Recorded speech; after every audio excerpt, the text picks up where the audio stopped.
ನೋಡ್ತಿದ್ದೀರಾ ಜನಸೇವಾ ಕನ್ನಡ ಟಿವಿ. ಇಂದಿನ ಮುಖ್ಯಾಂಶಗಳು. ಸಾವಿರ ಹಾಡುಗಳ ಸರದಾರನ ಸಂಸ್ಕಾರ ಮಾಡಿದ ಮಗಳು. ಕಾರು ಲಾರಿ ಮುಖಾಮುಖಿ ಡಿಕ್ಕಿ, ಪತ್ರಕರ್ತ ಸಾವು. ನಾಯಿ ಮಾಂಸ ಮಾರಾಟ ಆರೋಪ, ಹಿಂದೂ ಸಂಘಟನೆಯ ಕಾರ್ಯಕರ್ತರಿಂದ ಮೆಜೆಸ್ಟಿಕ್ನಲ್ಲಿ ದಾಳಿ. 10 ಕೆಜಿ ಚಿನ್ನದ ಬಿಸ್ಕೆಟ್ ಜಪ್ತಿ. ನಿದ್ರೆ ಮಾತ್ರೆ ಸೇವಿಸಿ ನರ್ಸ್ ಸಾವು. ಮಳೆಗೆ ಸುರಿಯುತ್ತಿದೆ ತಹಶೀಲ್ದಾರ್ ಕಚೇರಿ. ರಾಜ್ಯ ಸರ್ಕಾರದ ನೂತನ ಮುಖ್ಯ ಕಾರ್ಯದರ್ಶಿಯಾಗಿ ಡಾಕ್ಟರ್ ಶಾಲಿನಿ ರಜನೀಶ್ ಆಯ್ಕೆ.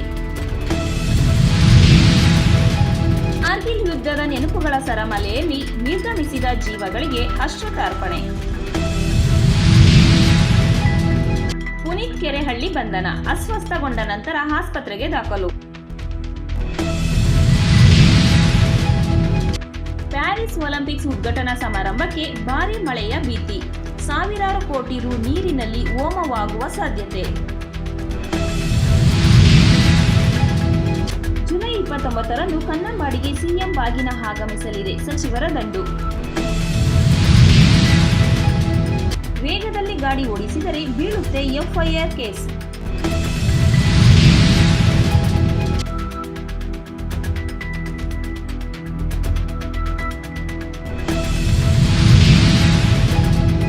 ಕೇಂದ್ರ ಸರ್ಕಾರದ ವಿರುದ್ಧ ಕಾಂಗ್ರೆಸ್ ಕಾರ್ಯಕರ್ತರಿಂದ ಖಾಲಿ ಚೆಂಬು ಪ್ರದರ್ಶನ.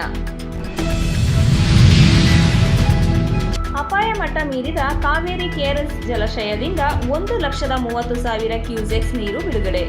ಸಬ್ಸ್ಕ್ರೈಬ್ ಬಟನ್ ಮೇಲೆ ಕ್ಲಿಕ್ ಮಾಡಿ ಹಾಗೂ ನಮ್ಮ ಹೊಸ ವಿಡಿಯೋ ನೋಟಿಫಿಕೇಶನ್ಗೋಸ್ಕರ ಪಕ್ಕದಲ್ಲಿ ಕಾಣುವ ಬೆಲ್ ಬಟನ್ ಮೇಲೆ ಕ್ಲಿಕ್ ಮಾಡಿ ಹಾಗೂ ಲೈಕ್ ಮಾಡಿ, ಶೇರ್ ಮಾಡಿ, ಕಮೆಂಟ್ ಮಾಡಿ.